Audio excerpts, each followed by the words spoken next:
Good morning students, how are you? Today's topic is contents or clauses or subject matter of memorandum of association।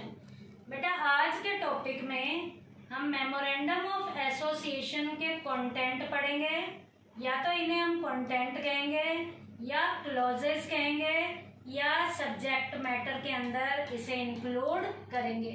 तो memorandum of association तो आपको बेटा मैंने पीछे बता दिया था, क्या था। मेमोरेंडम ऑफ एसोसिएशन एक ऐसा डॉक्यूमेंट है कि कंपनी किस पर्पस के लिए शुरू की गई है, वो सारे के सारे पर्पसेस, सारे के सारे ऑब्जेक्टिव्स मेमोरेंडम ऑफ एसोसिएशन में बताए जाते हैं।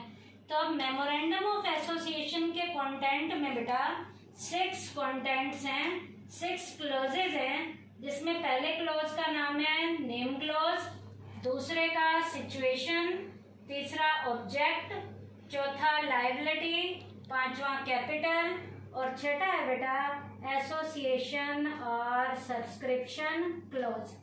अब बेटा इन क्लोजेस के नेम के बाद अब हम इनका डिटेल स्टार्ट करेंगे, और डिटेल में सबसे पहले हम स्टार्ट करेंगे बेटा नेम क्लोज के बारे में। The name is stated by which company is registered। बेटा कंपनी का नाम वो नाम होगा जिस नाम से कंपनी का रजिस्ट्रेशन करवाया गया है। तो कंपनी का रजिस्ट्रेशन जिस नाम से करवाया गया है वो हमारे कौन से क्लोज में आएगा बेटा, नेम क्लोज के अंदर। अब नेम से रिलेटेड भी बेटा कुछ फॉर्मेलिटीज हैं जो टाइमली हमें पूरी करनी है कि नाम हमारा क्या होना चाहिए। तो नाम को भी ध्यान में रखते हुए कुछ पॉइंट हमें दिमाग में रखने हैं। जो पॉइंट हम अपने दिमाग में रखेंगे नाम को ध्यान में रखते हुए, उसमें पहला पॉइंट है must not be undesirable in the opinion of central और स्टेट गवर्नमेंट। बेटा हमारी कंपनी का नाम ऐसा नाम नहीं होना चाहिए जिस नाम के ऊपर कोई विवाद चल रहा हो, और वो विवाद सेंट्रल लेवल की गवर्नमेंट का भी हो सकता है, वो विवाद स्टेट लेवल की गवर्नमेंट का भी हो सकता है। तो इसके ऊपर बेटा किसी भी तरीके का नाम से रिलेटेड कोई भी विवाद नहीं होना चाहिए। तो नाम ऐसा हो जिसके ऊपर किसी भी सरकार को किसी भी तरीके का कोई भी ऑब्जेक्शन ना हो। अब बेटा इसमें ऑब्जेक्शन के ऊपर भी हमारा बेटा कंपनीज का एक्ट जो 2013 है उसका एक सेक्शन 20 यहाँ पर कहता है कि नाम बिल्कुल सही होना चाहिए जिस नाम पे हमारी सेंट्रल लेवल की गवर्नमेंट का, हमारी लोकल लेवल की गवर्नमेंट का, हमारी स्टेट लेवल की गवर्नमेंट का किसी भी तरीके का कोई विवाद ना हो। तो नाम की छवि विवाद रहित होनी चाहिए। नाम जो ऐसा होना चाहिए जो सबको मान्य होना चाहिए, उसके ऊपर कोई भी विवाद नहीं होना चाहिए। Second, must not be prohibited under emblems and names act 1950 या prevention of improper use act 1950। बेटा नाम के ऊपर किसी भी तरीके का कोई विवाद तो ऊपर वाले में नहीं होना चाहिए, यहाँ जो है नाम रखने की मनाही भी नहीं होनी चाहिए। कुछ नाम रखने की मनाही है, क्या क्या, किंग नाम नहीं रखना, एम्परर है, क्वीन है, स्टेट है, रॉयल है। उसके बाद बेटा हमारा WHO या UNO की कोई पिक्चर वगैरह, उसका कोई सिंबल वगैरह, या बेटा हमारा जो नेशनल फ्लैग है उसकी भी कोई पिक्चर वगैरह, उसके सिंबल वगैरह, ये नाम में बिल्कुल भी नहीं होने चाहिए। तो 1950 का एक्ट जो प्रिवेंशन ऑफ इम्प्रॉपर यूज के बारे में है वो कहता है नाम ऐसे नहीं होने चाहिए। नाम को रखने से पहले इन सारी बातों को ध्यान में रखना है। तीसरा, यूज ऑफ वर्ड। किन वर्ड्स का यूज करना है नाम के बाद?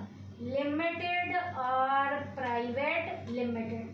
बेटा लिमिटेड वर्ड का यूज तो पब्लिक कंपनी ने अपने नाम के बाद लिमिटेड वर्ड लगाना है, और जो एक प्राइवेट लेवल की कंपनी होगी बेटा उसे अपने नाम के बाद प्राइवेट लिमिटेड वर्ड का यूज करना है।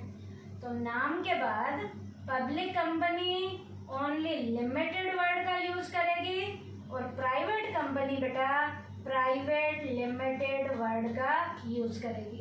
अब बेटा नेम क्लॉज के बाद सेकंड क्लॉज है हमारा situation clause.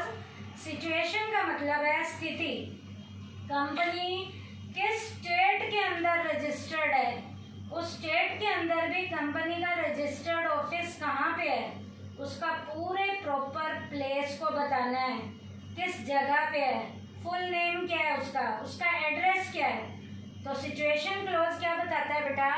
The name of that state is mentioned in which registered office of the company is situated. बेटा सिचुएशन क्लॉज इस बात के बारे में हमें पुष्टि करेगा कि हमारी कंपनी का रजिस्टर्ड लेवल का जो ऑफिस है वो किस स्टेट के अंदर कहाँ पे है, कहाँ मेंशन है, किस स्टेट के अंदर सिचुएटेड है।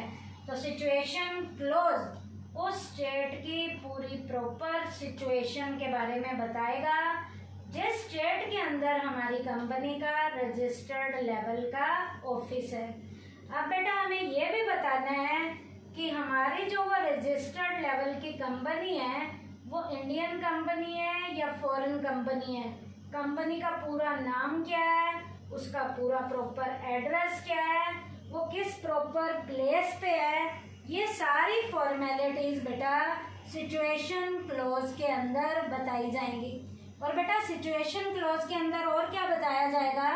Registered office of the company is that place where all the statutory books of the company are kept. बेटा सिचुएशन क्लॉज के अंदर ये भी बताया जाएगा कि कंपनी की स्टैट्यूटरी लेवल की बुक्स कहाँ रखी गई हैं, वो स्टैट्यूटरी लेवल की बुक्स कहाँ रखी गई हैं उसकी भी प्रॉपर सिचुएशन के बारे में बताया जाएगा। All the necessary notices and letters to the company can be sent here. बेटा इस प्रॉपर एड्रेस पे कंपनी का कोई नोटिस भेजना है, कोई लेटर भेजना है या कोई भी डॉक्यूमेंट भेजना है तो इस एड्रेस पे ही भेजा जाएगा। उसके बाद बेटा a company can run it's main business at a place other than the registered office of the company. बेटा कंपनी अपना जो काम है इस रजिस्टर्ड लेवल के प्रॉपर प्लेस के अलावा भी यदि किसी और प्रॉपर प्लेस के अंदर वो अपना बिजनेस करना चाहती है तो और किसी प्रॉपर क्लोज पे भी प्लेस पे भी वो अपना बिजनेस कर सकती है। तो आज के टॉपिक में बेटा मेमोरेंडम ऑफ एसोसिएशन के मैंने आपको बेटा दो क्लोजेस करवाए हैं, एक तो था नेम क्लोज और दूसरा मैंने आपको करवाया है situation close. Name close name की फॉर्मेलिटीज को पूरा करेगा और सिचुएशन क्लोज उस कंपनी के रजिस्टर्ड ऑफिस के प्रॉपर प्लेस को बताएगा। थैंक यू बेटा।